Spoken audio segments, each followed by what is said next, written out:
110 জনের বেশি মানুষ মারা গেছেন, রোজ 3-4 জন করে আত্মহত্যা করছেন, ভয়ে মারা যাচ্ছেন। কেন ইলেকশনের বিরুদ্ধে কেস হবে না?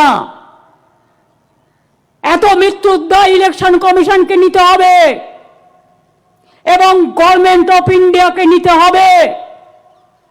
পার্টির নাম আমি নাইবা বললাম, এবং হসপিটালে আজও মৃত্যুর সাথে লড়াই করছে আরো 40-45 জন। এদের জীবন জীবন নয়। স্বাধীনতা দিয়ে দেশকে ফাঁসির মঞ্চে গান গেয়ে নবসংস্কার দিয়ে আজ এতদিন পরে আমাদের প্রমাণ করতে হবে আমরা ভারতবর্ষের ভোটার কিনা। সিটিজেনশিপে একটা আলাদা আর ভোটার আলাদা, দুটোর মধ্যে পার্থক্য করে ফেলছে। আমি মমতা ব্যানার্জি ইংরেজিতে লিখি, বাংলায় আমি মমতা বন্দ্যোপাধ্যায় লিখি। তার জন্য কি প্রবলেম হলো? এইটুকু কালচার যাদের নেই, এইটুকু তফাৎ যারা জানে না, তাদের আজকের দিনে আমার ধিক্কার দেওয়া ছাড়া আর কিছু নেই।